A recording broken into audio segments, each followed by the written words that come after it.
السلام عليكم ورحمة الله. أعوذ بالله من الشيطان الرجيم. بسم الله الرحمن الرحيم. رب اشرح لي صدري ويسر لي أمري واحلل عقدة من لساني يفقه قولي واجعل لي وزيرا من أهلي هارون أخي اشدد به أزري وأشركه في أمري كي نسبحك كثيرا ونذكرك كثيرا إنك كنت بنا بصيرا. اللهم علمنا ما ينفعنا وانفعنا بما علمتنا وزدنا علما وارنا الحق حقا وارزقنا اتباعه وارنا الباطل باطلا وارزقنا اجتنابه. لا حول ولا قوة إلا بالله العلي العظيم. وصل اللهم على محمد وعلى آله وأصحابه وأتباعه وسلم والحمد لله رب العالمين. آمين يا أرحم الراحمين. آمين.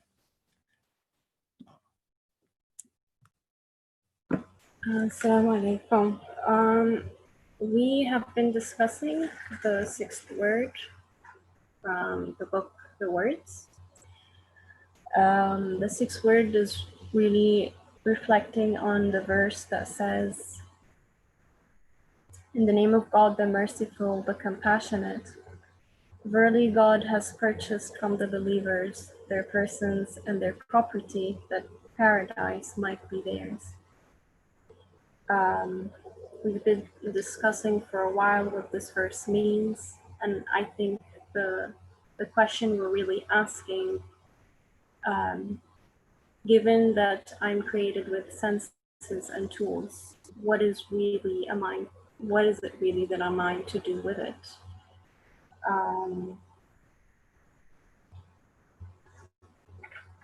We will be reading from page 39. The second paragraph on the page, or the page you can see on the screen with us. So here we're going to be starting to discuss, well, if I do choose to sell my property to my creator, what are the profits that I will gain from this?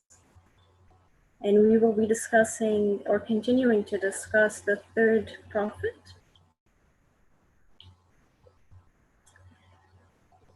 So it says, to take another example, the eye is one of the senses, a window through which the spirit looks out on the world, on this world. If you do not sell it to God Almighty, but rather employ it on behalf of the soul, by gazing upon a handful of transient, permanent beauties and scenes, it will sink to the level of being a pander to lust and concupiscent soul. But if you sell the eye to your all-seeing maker and employ it on his behalf and within limits traced out by him, then your eye will rise to the rank of a reader of the great book of being, a witness to the miracles of dominical art, a blessed bee sucking on the blossoms of mercy in the garden of this globe.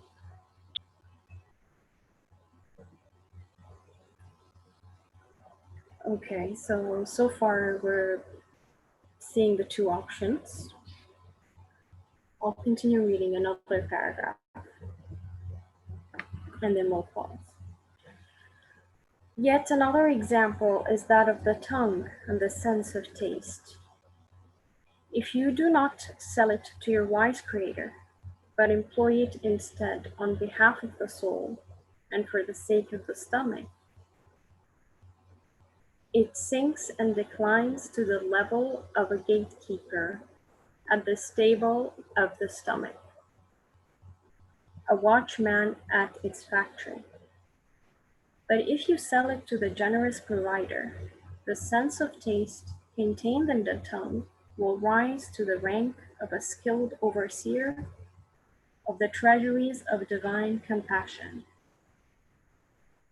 a grateful inspector in the kitchens of God's eternal power.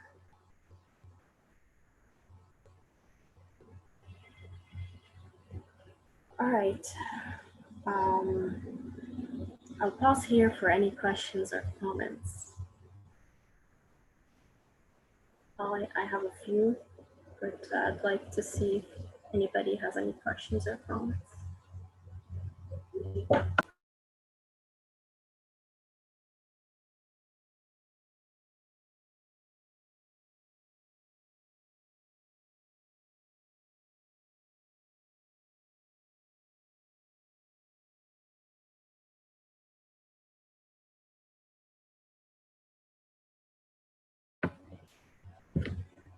I have a question on the previous paragraph. Sure. So the line where it says, but rather employ it on behalf of the soul, it's the third line. Yes. Are we equating soul to one's own selfish desires?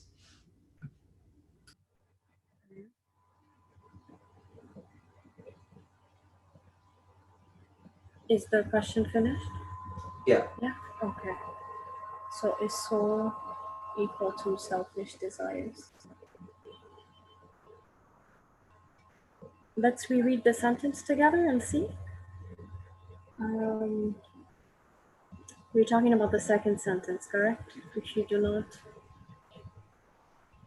Yeah, I sell think it to God Almighty, but rather employ it on behalf of the soul by gazing upon a handful of transient, impermanent beauties and scenes.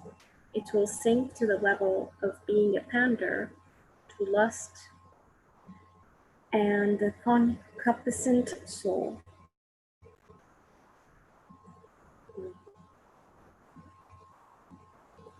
It sounds like it, or it sounds like he's dividing or differentiating between two parts of the human.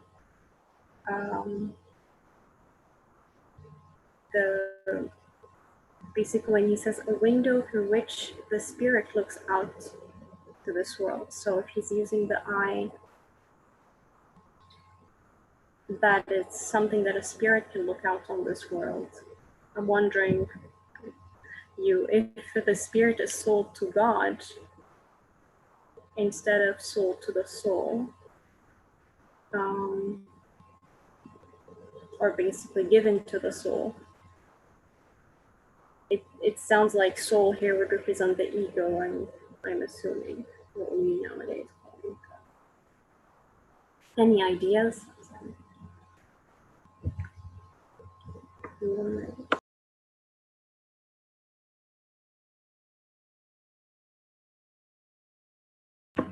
Go ahead, Asim. Yeah, assalamu alaikum.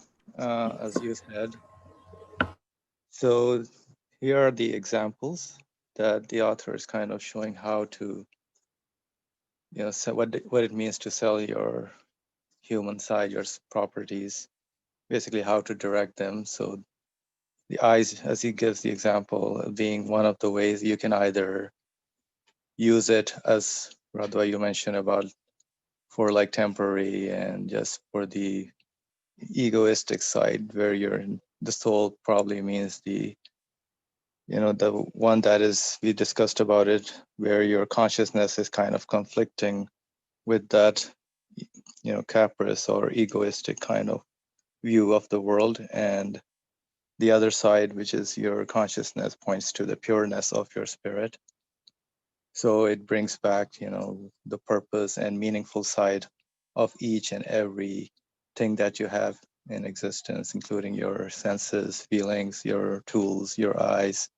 So those eyes, rather than just giving them to your caprices, but direct them to for their purpose by recognizing where they're coming from, for what purpose are they made, which is nothing but to recognize the maker, the giver of that sense. So rather than employing it on behalf of the soul, he says you need to employ it on behalf of the one all-seeing maker, on behalf of God.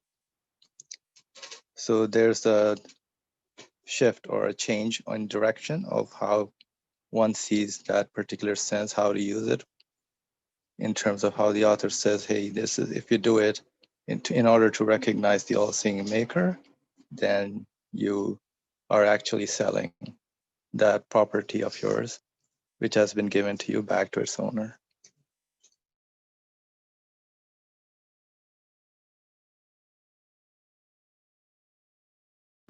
Thank you. Yeah, I think if we actually look at the second paragraph as well, when it talks about the sense of taste, and he differentiated between using it for the sake of the stomach. So here, I think we can also understand soul as like materialistic desires, perhaps. I actually have a question. Do you think he's talking about the physical eye? Like, because sometimes Nursi uses the word or the phrase spiritual eye. Because here I'm thinking about it. What if I perceive my eye not to be good enough? Or what if, as a person, or even my sight isn't great, or if I'm blind, or are we here talking about the physical eye, or is it just the facts, or is it the sense of seeing, or maybe a spiritual sense of seeing?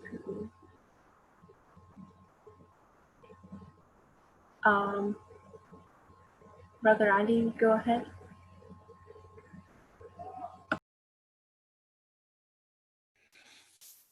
I believe that really it is not the eye of the heart, physical eye, he is using it, but it doesn't mean that if somebody is blind, where I know someone who is related to you, then he is deprived of it, because they don't use the eye as we use it, you and me, but they use the eye of other senses replaced by it.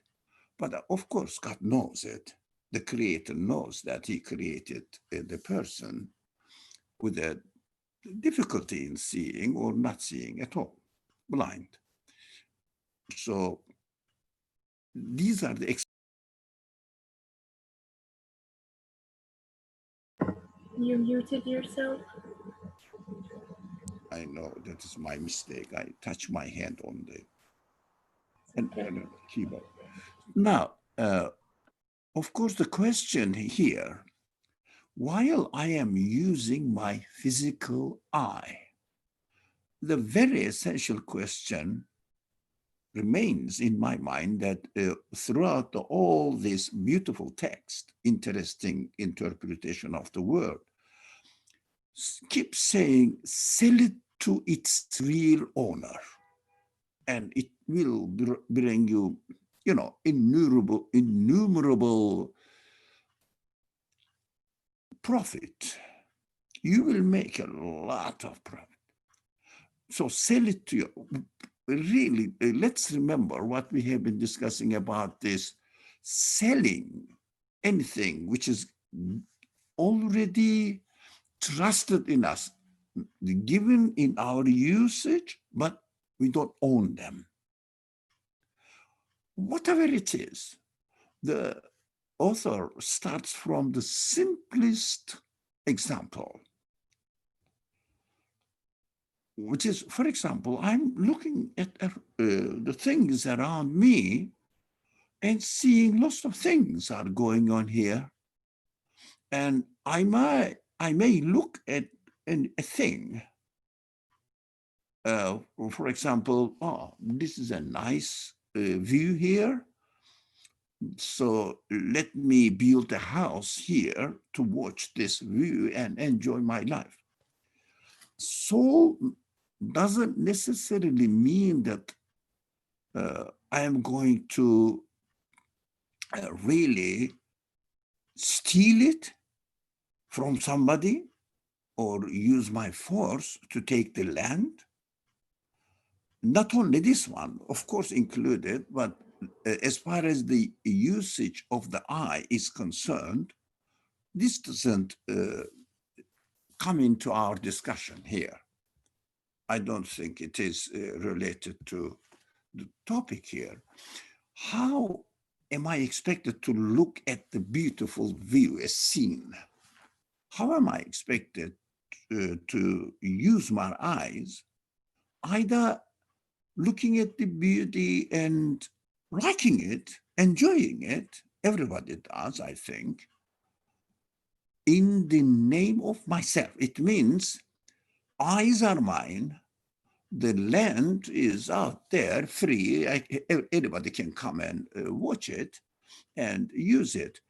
Do I like it? Of course I do. Everybody does. What is the problem with the author? He keeps saying that sell it back to its real owner. What's an interesting stand? What do you mean I'm going to sell it back to its owner? Of course, we have been discussing all the subject throughout our, twice, we had twice or three times on this subject. I don't know, 2 or 3. Maybe more, I have no idea, but we have been studying it. So we have to understand it clearly, in a clear-cut sense, what the author wants us to do, and so that we will take an attitude and understand that at the beginning, there was a verse, and in the verse says, God wants to purchase your property, yourself and your property, so that he will give you paradise. With a strange verse. What do you mean? Sell it back? Well, it is not my property if I acknowledge it. Even if I don't acknowledge it, I would say, okay, I'm given this, however it happened, I have to use it and benefit from it, enjoy it. Why not? Since I have it, the opportunity, why not to enjoy it? Of course, we cannot really confirm the verse, what the verse says. Is it possible really that this verse is stating some truth that I comfortably said, oh yeah, this verse says and gives me the news, I am 100% agreeing with it, and I am confirming it, I am satisfied with the content of the verse? No. At first, it is impossible to say, that, what is this? It is something mixed up, jumbled of ideas. God says, sell it to me. But where is God? How can I really perform this transaction? And he's going to give me the paradise. Where is it? I mean, where is the paradise? What are you talking about? Of course, we shouldn't use our previous hearings about religion, concepts about religion. Paradise, what do you mean after we die, we will go? All right, but he doesn't say after you die. The text says, the verse of the Quran says, I will give you immediately. Now, paradise, sell it to me. Even if I have a very good idea, excellent idea, even ideal idea of paradise, I would say, okay, I sold it. Come on, give it to me. Okay, give your eyes to me. No, just a minute. I'm not going to port the house and give it to you. Where are you? I don't know. It should not mean this. So we understand that this kind of teachings of the Quran is really speaking in an exemplary way, parabolic way, as I understand, metaphoric way, whatever you say it. All the scripture speaks in this way, So we have to say, it shouldn't mean this. I will take my eyes and give it to somebody, I don't know, where is it? And get the paradise, which is a beautiful place or type of creation. Where is it? It cannot, it doesn't make sense.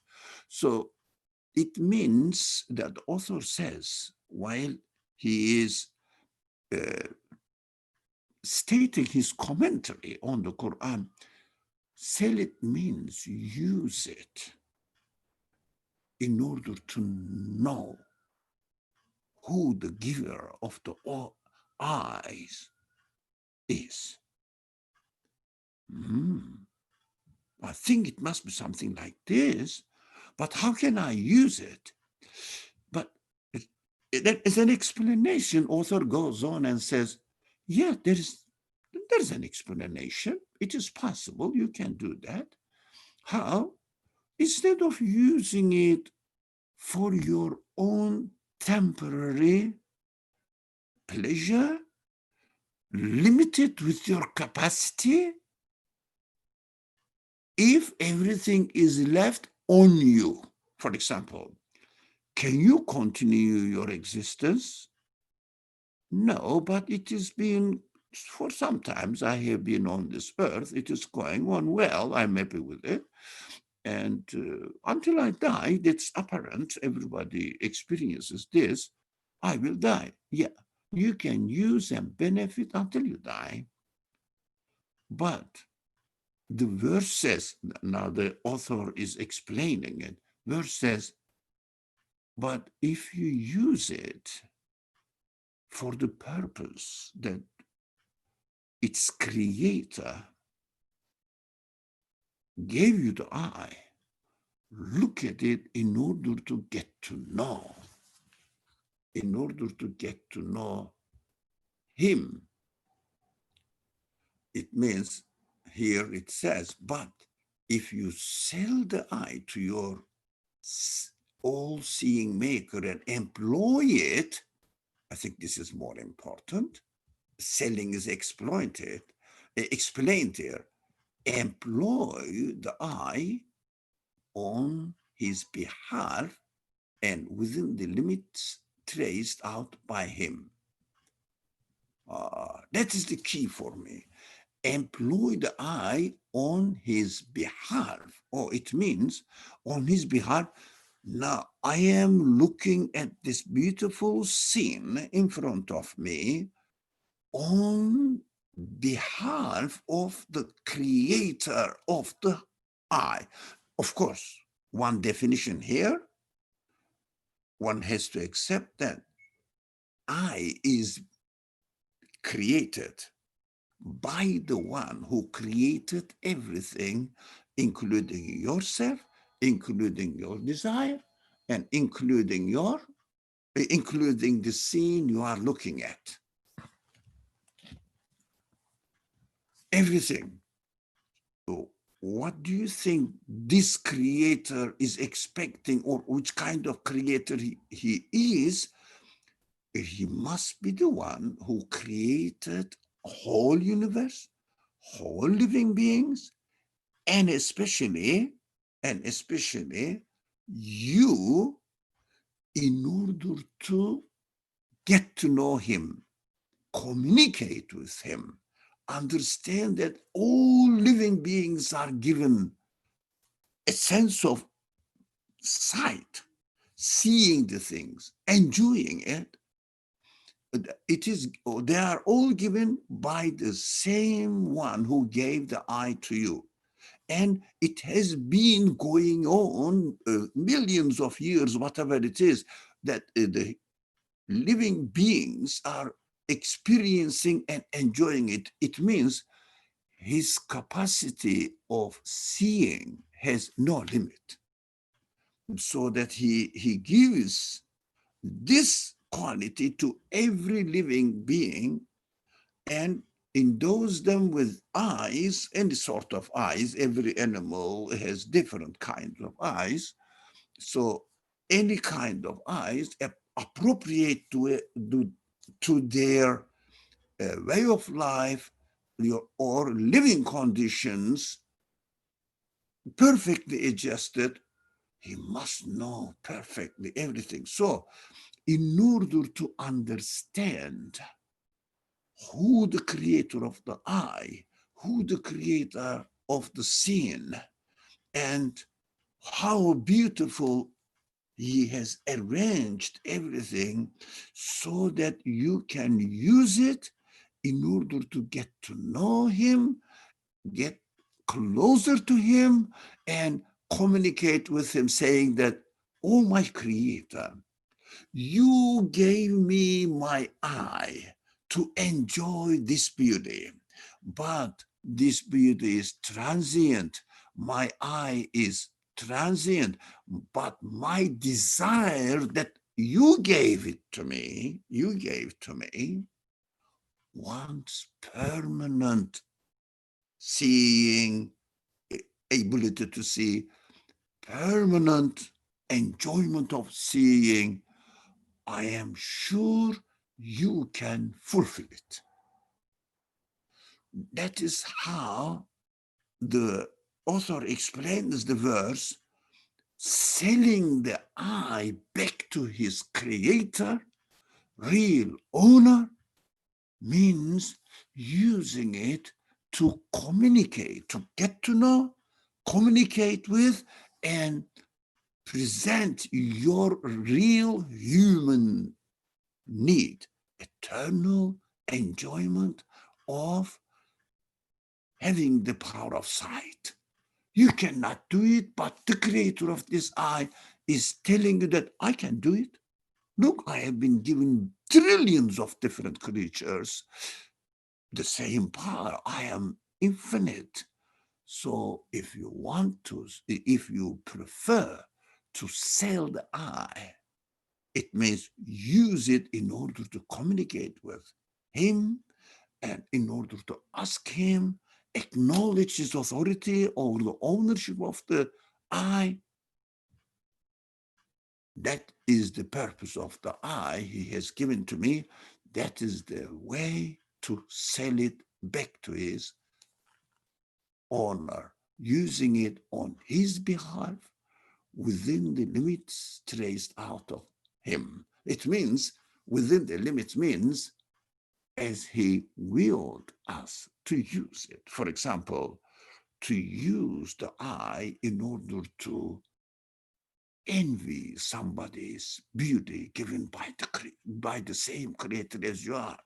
To use the eye, for example, to compete with your friends, your peers, etc., which one looks better and more attractive. The creator says, you are using the eye in the wrong way. You have to use the eye to communicate with me, to be thankful to me, and continue to ask for a permanent, never-ending enjoyment of using the power of eye. That is the limit he puts. But of course, in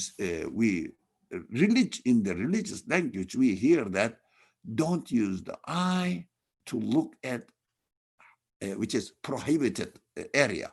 But my understanding of prohibited field is to use the eye to be jealous of somebody's beauty without acknowledging that your beauty is given to you by him. His or her beauty is given to them by him again. And your owner, if you acknowledge the owner of the eye, your owner is the one who distributes the beauty. So you can ask him rather than be jealous of the other person who is a poor guy, who is created by the same creator as your creator. And he is given him in a better appearance, according to you, better appearance. You don't know whether this person is really enjoying this, or he is using it, or he or she is using it in order to impress others, how do you say, in order to impress, so that he will be controlling, dictating his or her desire on others in order to gain their submission to their egoistic desires, to satisfy their caprices. In this case, it may be misused, and so it is harming him or her, because at the end of the day, in the end, he will die, and all the caprices, all the envies will disappear, and this person will be a loser. So just look at yourself, look at the beauty on other things, and think that, oh, my beautiful creator, the source of beauty, please eternally give me. You are the absolute one. You can do it. Is within your power. Eternally give me the beauty. That is how we should use the eye in order to appreciate how God creates the things within different kinds of beauty. According to us, for example, maybe a snake or a spider may not be beautiful, but how do you know? Spider may be enjoying it. They get married, etc. It means they love the beauty of each other. So you don't know. According to the capacity of the spider given to him, that is her beauty. That's its beauty, whatever. So we have to use it in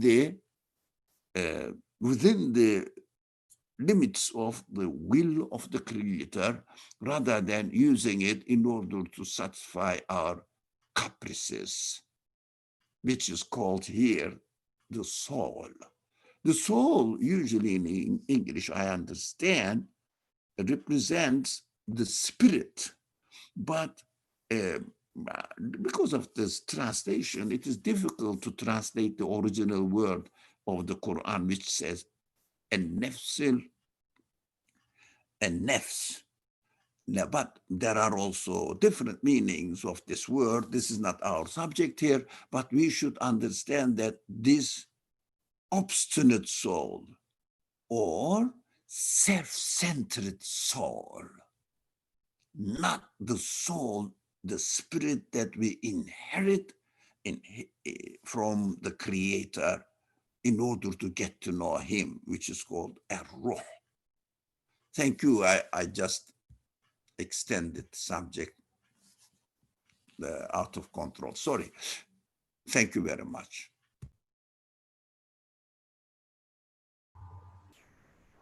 Thank you. I gathered a few things from what you said, actually.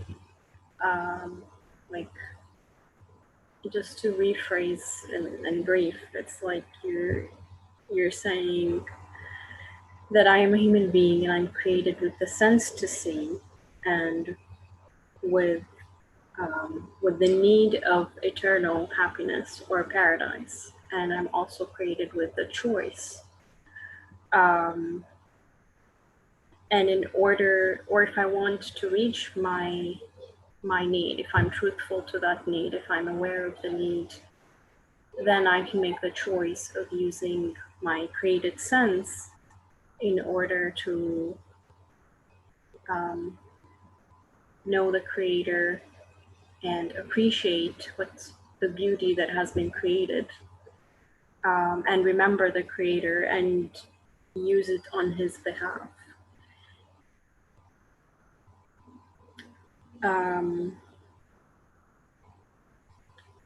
How about everyone else? Or what was just stated? Is it clear? Do you agree? Do you not agree? How do you feel about this?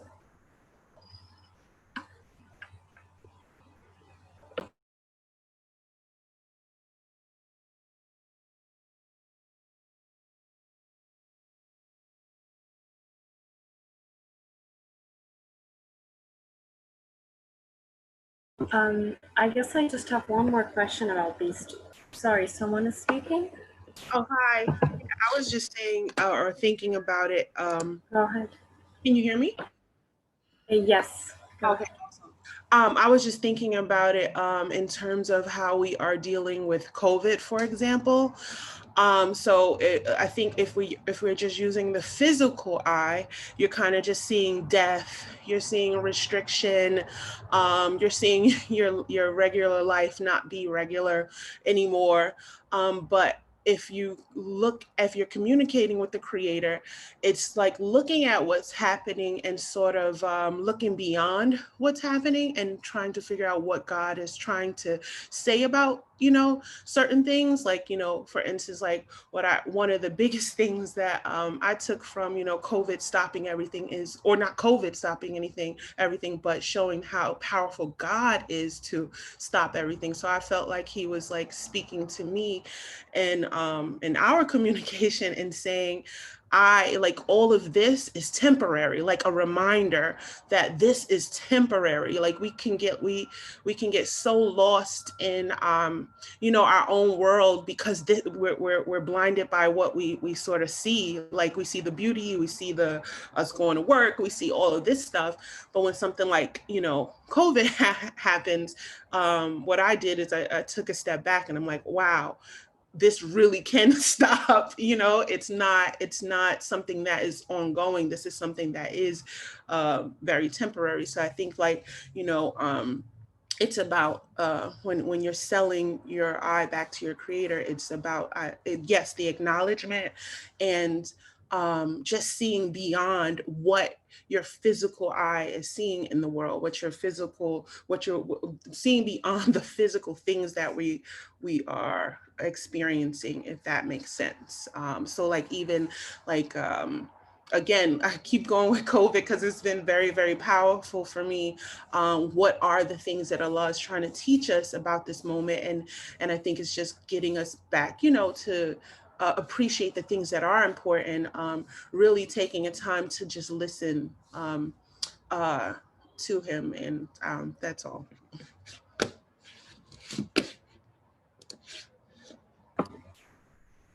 Yeah, thank you.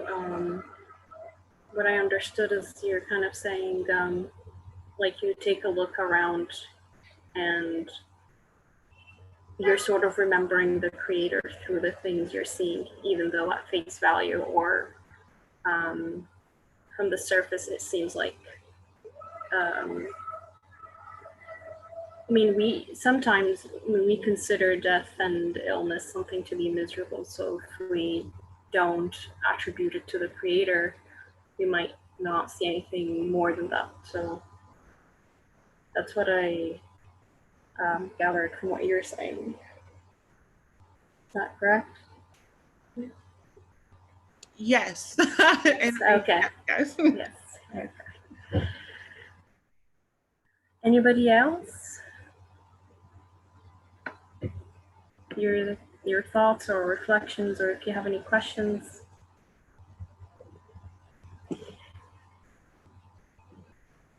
I have a question, and I'm not sure if we can continue reading and answering it later, but I'll just state it in case someone has thought of it too. I realize he's using the quality of mercy and compassion. I think in the paragraph when he talks about the eye, he ends it with, then your eye will rise to the rank of a reader of the great book of being, a witness to the miracles of dominical art, a blessed bee sucking on the blossoms of mercy in the garden of this globe.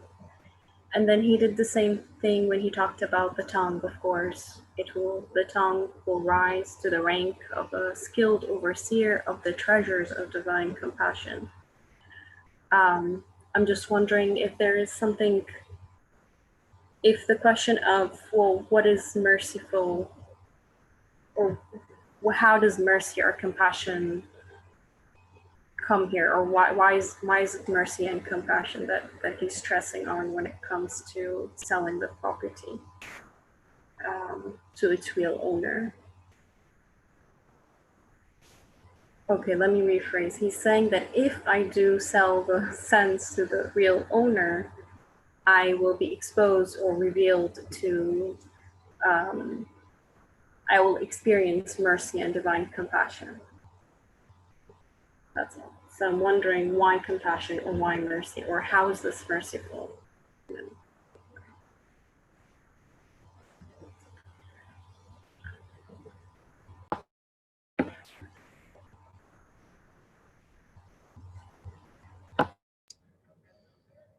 Hello?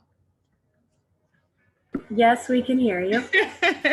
I can bring it back to our to the COVID example again. I know everybody's sick of COVID. I'm so sorry. But just if you, in terms of if you sell it back to the owner and you receive mercy. So basically something like, if you're looking at COVID as just your physical eye can only see the, maybe can only see the bad things, the things that are being affected in a negative way, because that's what it has the ability to see. Again, like the restrictions, death, people getting sick, anxiety, and all of that. But if you connect it in some way to seeing what Allah is true, why it's happening, or what He's trying to say through it, there's sort of a peace, and that's sort of a mercy for you. Like if I think about at the height of all of this, I had extreme anxiety until I started to realize, there was something deeper that was going on, and it brought a calm, more of a calm over me. So it wasn't like I was just seeing just the bad things that were happening. I was sort of seeing and experiencing and paying attention to things that I hadn't before that were more important, like family, like connecting with God, and things like that. So I think that the mercy that He's talking about is just that when you are able to connect and give sell the eye back to Him, you sort of get the peace and sort of understanding why the things are happening and what He's intending to show you. And then you're able to see beyond just what you're experiencing, and that sort of brings you a peace. You know what I mean? And I think that can be a mercy for us, especially when we can only see, the physical aspects of what what is happening to us immediately. So I think that the mercy of just peace of mind and peace period, just understanding, that's another thing, just being able to understand like on a certain level, because obviously we'll never understand, Allah subhanahu wa ta'ala. We won't understand completely what His vision is, but just getting even a peak of that is a mercy and like a peace. Khalid, go ahead. I think there's a more literal sort of approach to it also, where, so for example, when it comes to seeing, they talk about on His behalf and also within the limits traced out by Him. So there are certain, not restrictions, but certain boundaries that you can go in and out of if you choose to. But because they've been traced out by Him, there's something productive about staying within these boundaries. And so I think, just like the previous example of intelligence, which we looked at before, if you use your tongue, for example, or your eyes in ways that are destructive, you find your peace shattered in this world, before you even reach the next one. But if you use it in a more productive and constructive way, you find that your peace in this world will increase. For example, the tongue is a really good example, because you can use that to really invite people to you, and your tongue will bring friends. But if you have a very foul attitude in how you use your tongue, you'll scare people away, you'll turn people against you. And I think there is a compassion in this sort of order here, where if you use it within the limits set by your Creator, you'll find more sweetness than bitterness.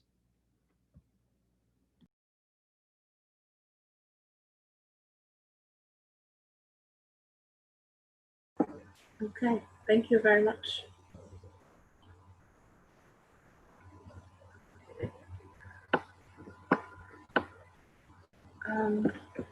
Okay, I think we can continue reading.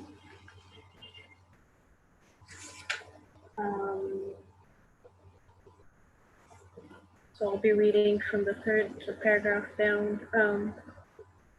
Oh no, sorry, there's a hand up. Brother Ali, go ahead.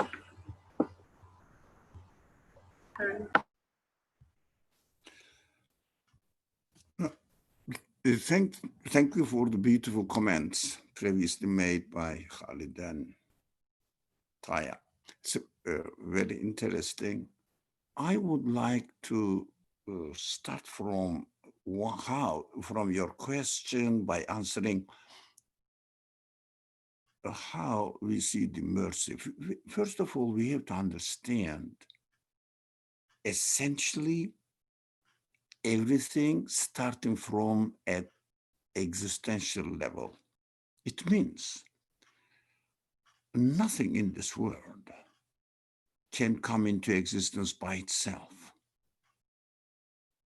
So very fact that we exist is nothing but mercy. And let's talk in terms of human beings. And we exist, but excuse me, we have been given body functioning perfectly. That is mercy. Of course, exceptional cases are exceptional cases, although they are partial, but exceptional cases, it's not our subject. Now, why there are exceptional cases, as Taya pointed out, for example, life, enjoyment, beauty, taste of life, communicating, perfect. But this virus is employed for another purpose, as Taya said. And physically, when you look at it, as Taya said, I loved it. When you look at it, it's killing people. Oh, it is not killing people by itself. It has been employed in this way. It is its duty. It means it is fulfilling its duty as it was created. But how about, although I don't like the word, look at the metaphysical, but I don't like the word, it means something else in philosophy. So let's use it, our common language, the meaning that I can extract from it. As Taya said, the meaning as I can extract from it that, look, it reminds me that life is given to me as a mercy, as a result of mercy of the Creator, and the sense of protecting my need to protect my life is also given to me as mercy of the Creator, and I cannot protect it by myself.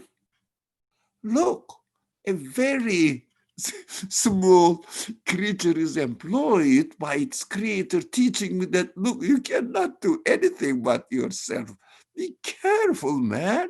You went so far. So just come to yourself, realize your real being, who you are in this world.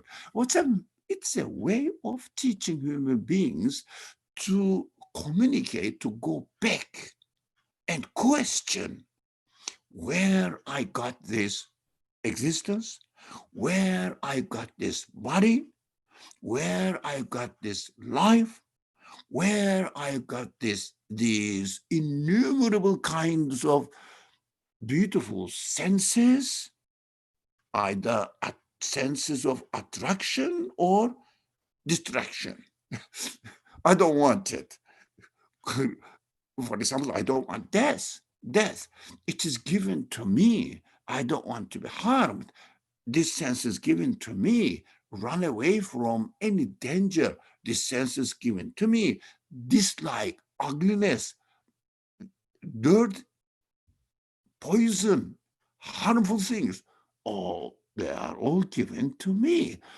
As they are given to me, I am really equipped with the perfect senses.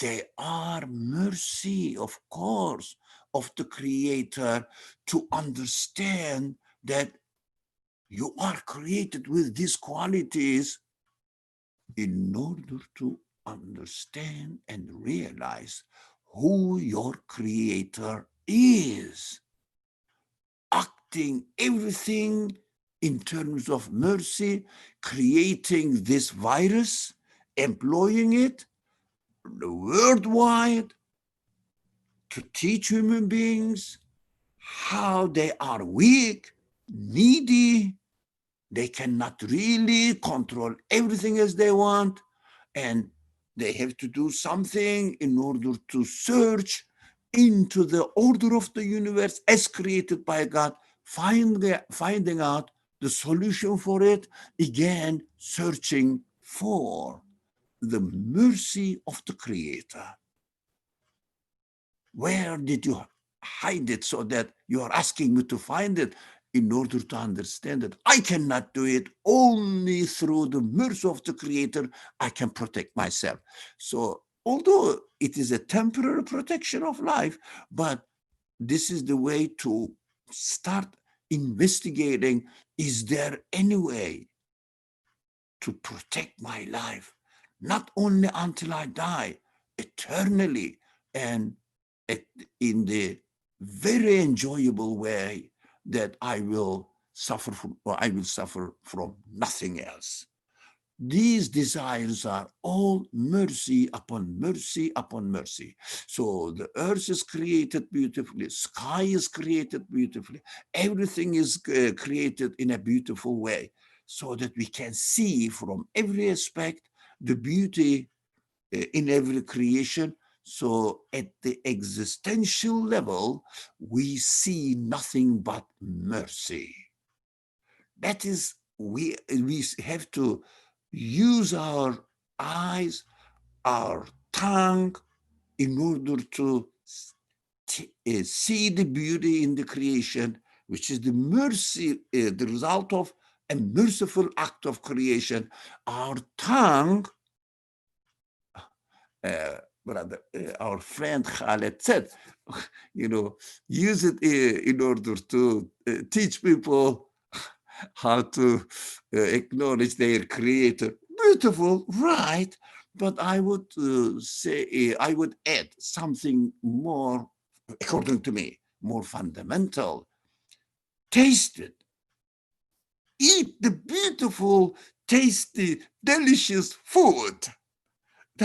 And then see how your Creator is entertaining you in this transient world with many different kinds of delicious food, and say, look at this bounty, look at this mercy. All are given to me in order to just taste it temporarily. Why temporarily?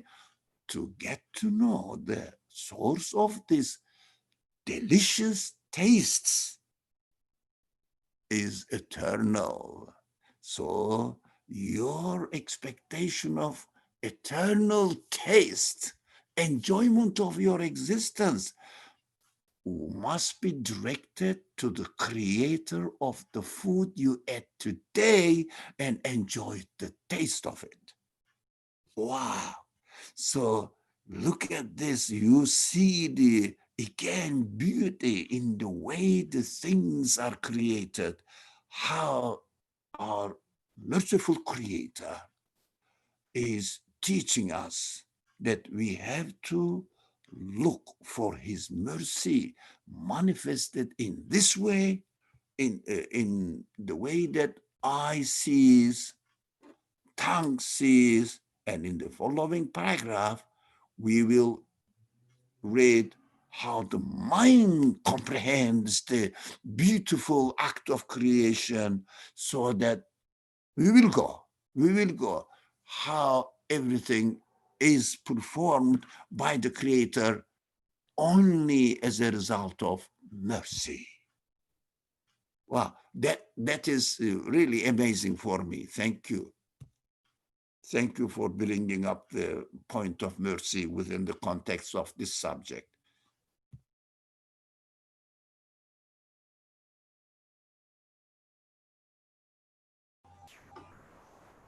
Thank you too. Thank you very much. Just to rephrase, you're saying that if I use my senses, if I sell my senses to my creator, which will then allow me or sort of encourage me to look at things existentially, or recognize the existence of creation, then I'm bound to see the mercy and the compassion in it, or at least I would have to come to the conclusion that there is, or there must be, mercy and compassion in this creation. Is my understanding almost correct, or? Yes, perfect. Thank you. We want to discuss this and come to this point. That is the point we are trying to reach, inshallah. Okay, thank you. Okay, so let's move to the paragraph, to the following paragraph. So it reads, "So look well, O intelligence, see the difference between a tool of destruction and the key to all being. See the difference between a tool of destruction and the key to all being. And look carefully, O eye, see the difference between an abominable pander," please correct me if I'm mispronouncing, "and the learned overseer of the divine library. And taste well, O tongue, see the difference between a stable doorkeeper or a factory watchman and the superintendent of the treasury of God's mercy." I'd like to read it again. "So look well, O intelligence. See the difference between a tool of destruction and the key to all being." Oh, okay, so he's talking about the sense we talked about last time, intelligence, or the tool of intelligence. "And look carefully, O eye, see the difference between an abominable pander and the learned overseer of the divine library.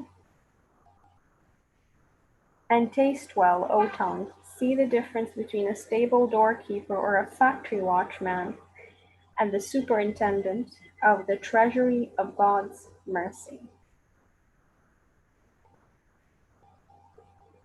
Compare all other tools and limbs to these, and then you will understand that in truth, the believer acquires a nature worthy of paradise, and the unbeliever a nature conforming to hell.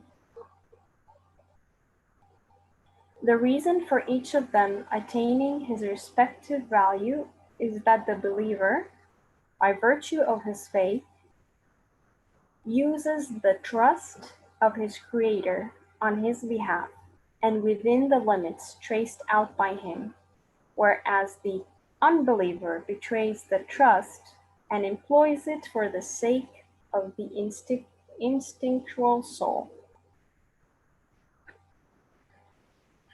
And that is the end of the third prophet.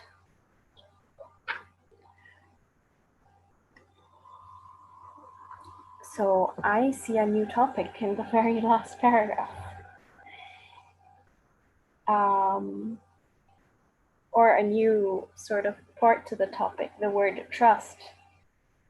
He uses the reason for each of them attaining his respective value is that the believer, by virtue of his faith, uses the trust of his Creator on his behalf and within the limits traced out by him. So by selling, okay, so by being a believer, that means that I believe that I'm created. And now I have to use or will use trust. Oh, Khalid, go ahead. So it's my understanding here is he realizes or she realizes that the estate does not belong to them, that it never belonged to them. And so to secure the estate, they've decided to go ahead with the deal. That doesn't mean that they're not allowed to use the estate. They have full access to it. They just understand now that the estate is part of a much, they've dispelled the illusion that they have any control or ownership over how whether the estate lasts or not.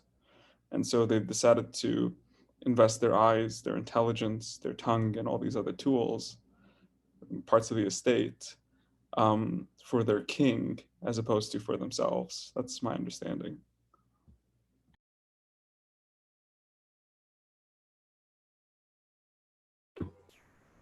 Okay, so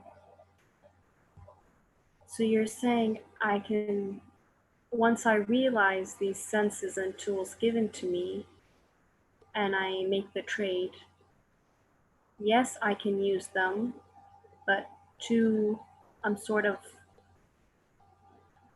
trusting the Creator with this. I still don't understand what trust, how would I trust the Creator? I mean, that's a big question, I'm sorry. But I think what I'm trying to say is, okay, so I have the sense of the eye and I'm going to use it. While using it as a believer, how is this trusting the Creator?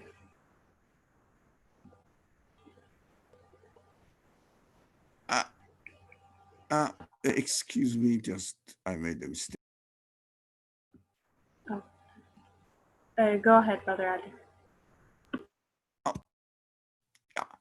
I think the text is not talking about trusting the Creator, although ultimately it is a right understanding, but within the context of this paragraph, uses the trust of his Creator. It means the Creator has given it, in Arabic, emane, giving it to us as a trust. It means I trust you. You are you are given the perfect means of appreciating these valuable tools. I know I have created you, so I trust you that you will not misuse it. You will use it in the right way. Here I am giving you all the abilities that you are equipped with. These are for a believer who understands that he needs to be created. He cannot come into existence by itself. He cannot be the result of accidental evolvement of the events, accidentally, randomly. It is ridiculous for human mind, randomly. Yeah, but look, everything is moving in this way, so they are acting on their own to take the perfect position within the order of the universe, adapt themselves to it. It's ridiculous. Acting on their own, what are they? Particles trying to fit into the universe and enjoy their existence forever. That is what they say. So if you don't agree with this, if you realize that it is an absurd, interpretation of the universe as we see it, they are employed with certain qualities so that they are performing their qualities. So if someone accepts that, we have a conscious creator who is really not of the nature of this universe. You cannot imagine within the conditions of this universe. So it is the one who organized everything and trusted all these means, tools to us, to everyone, but we are talking about human beings, to human beings with the consciousness, with the intellect. We appreciate how valuable they are. So the word trust, I understood, used rather than trusting God in this context, God's trust to us, whatever we are given. Yeah, so we have to really rephrase the paragraph within this understanding. Thank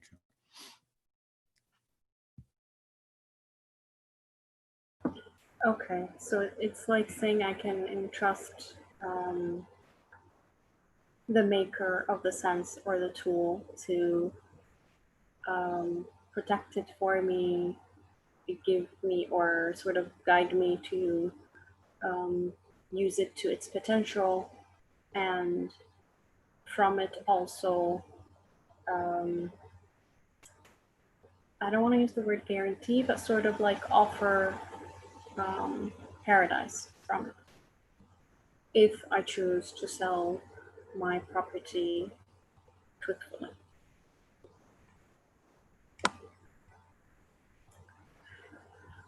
Okay. Do we have any questions or reflections?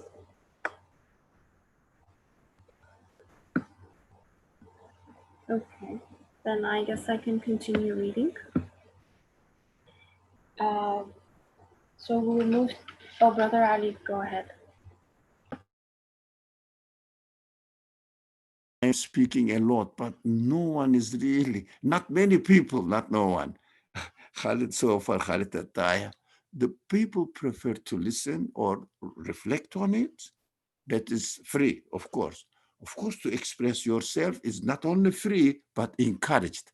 We have to have, I think Radwa is doing very well, that come on, join us, let's reflect on it, let's solve our problems together, let's understand together, rather than one man teaching like I am doing now. So let's learn all together in an interactive way.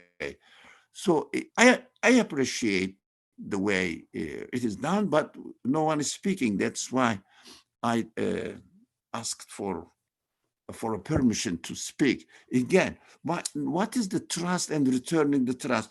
I have thought about it and come up with an extremely simple, childish example, but maybe helpful. If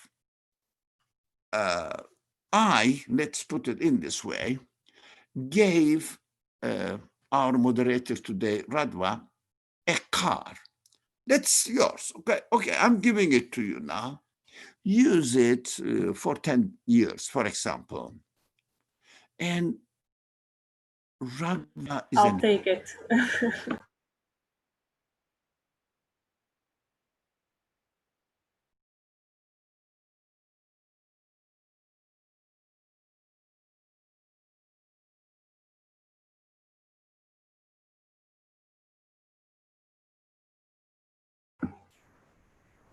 Brother Ali, I can't hear you. I think. Okay. Oh, okay. Now, and Radva is, of course, like everybody here, is nice with a good intention.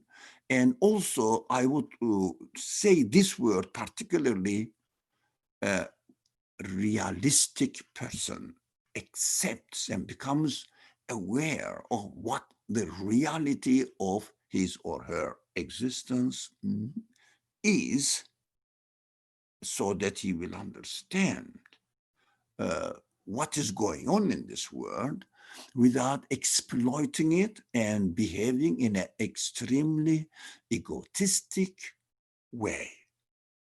So he says, look, this friend of mine who's called Ali has given me a car, although I didn't ask him and I didn't deserve it all, because I mean, it's not an in return of something, just he gave it. It's just like he, as it is the example, our existence, our life, our human qualities, everything, intelligence, everything are just given to us. We're not aware of it, whatever it is. Awareness also is given to us. Do you think I should ask him why did he give this to me, and how is the real owner of the car would like me to use the car? Do you think it's a very human to do that? It's a very realistic to do this. It's a very honest way of dealing with the trust. I think this is the way. If someone says, okay, I've got the car, I can use it as I want. No one loves it. No one likes this attitude. Very arrogant, very selfish, very ungrateful. Of course, Radha says, what, you gave me this. Thank you. I really enjoy it. And can I ask you a question? Radha is speaking to me now. Can I ask you a question? I said, okay. Why I am the host now? Okay. I don't mind. He's asking me, Radha is asking me, you gave it to me, and I'm sure you meant something. And can you please explain me how you would like me to use it? That is, I would say, oh, you are a very realistic person, accepting that it is just a trust gift. I'm trusting you. So since you asked me, I will tell you, use it in order to understand which kind of person I am, so that we will be establishing a friendly relationship between ourselves, so that I expressed by giving you exactly what I wanted, and you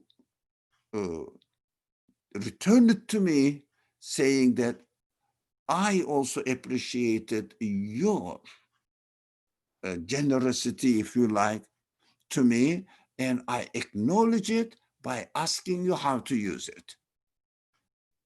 And also the reason why you gave it to me. So in this relationship, in this communication, what is happening now? We acknowledge each other, we get to know each other.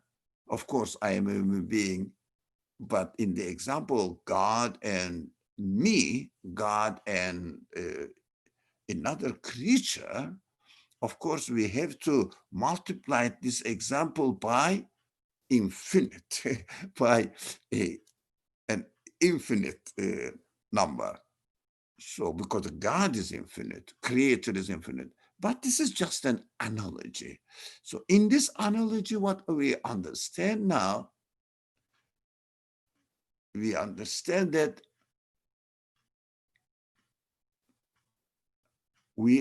this is arranged in such a way that I am giving you the car, and Radva is acknowledging it and being grateful, using it as I want Radva to use it. It means returning. In fact, she is still using the car. But as far as I am concerned, if she uses it as I wanted to, I aimed at, I would say, really, I am enjoying Radva's using the car as I am using it, because it is used in the way I liked it. I wanted it. So Radva has returned the car to me as if, not physically, by using it still. As far as I'm concerned, I will say, yes, I got the trust back. That is what the verse is teaching us. Verse is saying, God wants to purchase all the things he has given to you, and he will give you paradise. It means I can give, this is just an analogy. I cannot give paradise to Radva, but the creator says, okay, I am going to give you the car since you did not exploit it, misused it, you didn't use it in the sense of self-satisfaction. So I will give you, the creator says, as my capacity allows me to do. It means infinite. So I will give you a car. You can enjoy it infinitely. That is the way the verse is interpreted by the author. I really understood the verse. Now I say, oh, this verse really states an absolute truth, absolute reality. Oh, I am very thankful for this approach in understanding the verse.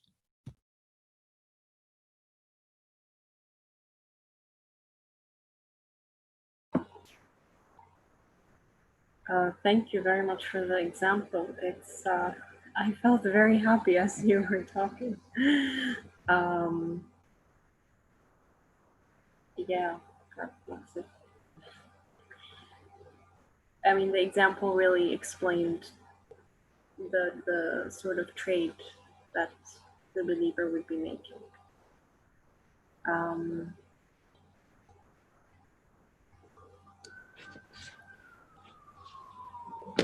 Taya, you'd like to say something? Yeah, I was gonna say that the example was amazing for me as well, because when I was thinking, like, if God gives us the car in that example. Oh, sorry about the sirens. Give me a second. I'm sorry. All right. So if God gives us the car, yes, the car is nice, but if we go beyond just saying, okay, we have a car, and trying to really understand why it was given to us, how we're supposed to use it, we're gonna come back with so much more than just the car. Like, we're gonna, like, so the car is like, you know, the things that we see, you know, physically and tangible that we can touch. But if we really seek that, you know, that relationship, and trying to understand why these things are given to us, how we're supposed to use it, we come back with something way more than the car. And that just blew my mind, actually.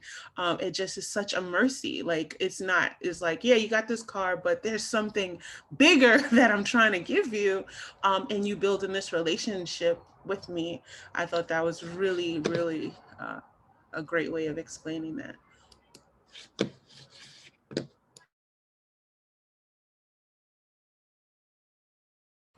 Yes, thank you for sharing that. We have a comment from Khaled. Would you like to say it, or shall I go ahead and read it? Okay, go Yeah, ahead. sure. what I was pointing at is it's a completely different worldview. And so your sense of accountability to um, we were using the word caprices. So you shift from that to developing a sense of accountability to your creator. And so it seems like the entire attitude towards your existence has to shift with that.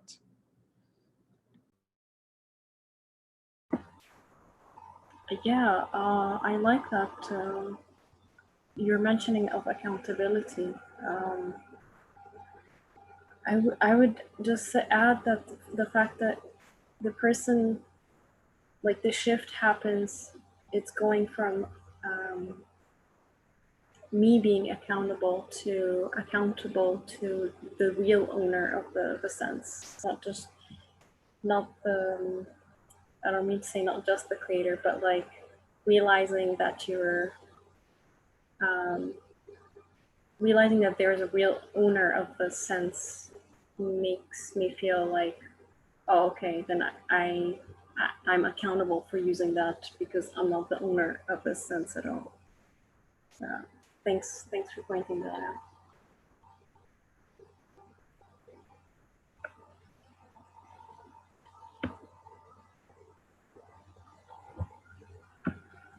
Do we have any reflections or sort of feelings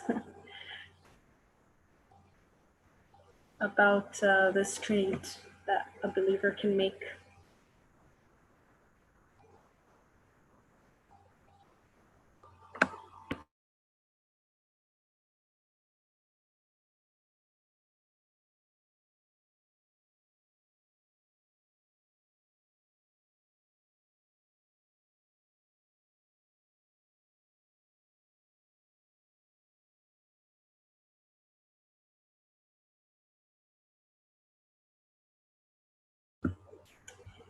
We have a question. It says, what does the phrase instinctual soul mean? It's a question for everyone.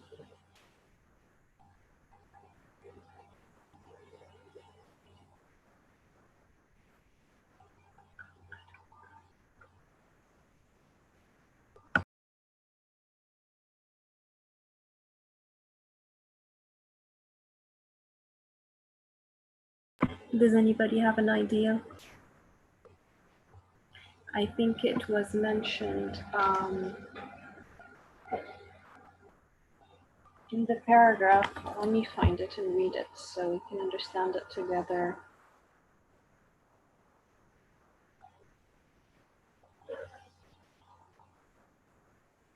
Oh, we have a hand up. Oh, okay, yeah. It was the very last word in the paragraph. Fariha, go ahead. Assalamu alaikum. So instinctual soul to me means my animal side, which we all have. So where I just want things right there and then. We all have our basic needs. We get hungry, thirsty. So me just getting food right there and then. I want to see.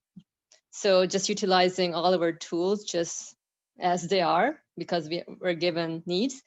But so that would be my instinctual side, which is like the animal side. However, based out of today's discussion and what the author is really drawing our attention is to utilize these tools for a bigger purpose. So really utilizing these tools to fulfill the purpose of my existence, which really means that acknowledging the one that is providing it to me, recognizing that it's I ought to use them in the way that he created me for, which is really to know that I am a totally needy, independent being. I don't control any of this, but there must be a source of existence that is providing me with these needs, that is endowing me with these tools that I need to use. Otherwise, living with my animal side, or just like the author refers to as the instinctual soul, living in this universe with that would just be meaningless, where I'll be confined to birth until death, and that would just be very devastating. However, just like in the car analogy, we are to use them to acknowledge the bestower of it, and really just connecting or returning all our feelings and conclusions to the one that provides it to us. So thanks. Thank you for the explanation. I hope it's clear what it means by instinctual soul. Thank you for the question. If you have any other questions, please go ahead.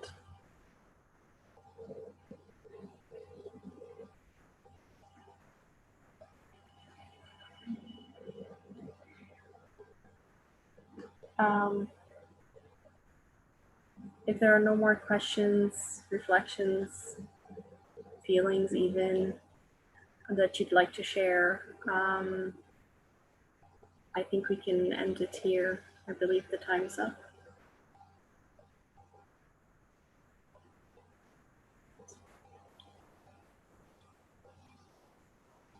Brother Ali, yeah, go ahead. So would you say the closing prayer? Please, I'd like not to. Not Me, to, please. prefer Yeah. not to. Okay, Yes. okay. Thank you.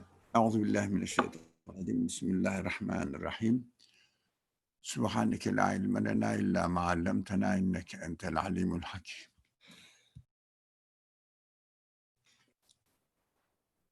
وآخر دعواهم أن الحمد لله رب العالمين سبحان ربك رب العزة عما يصفون وسلام على المرسلين والحمد لله رب العالمين.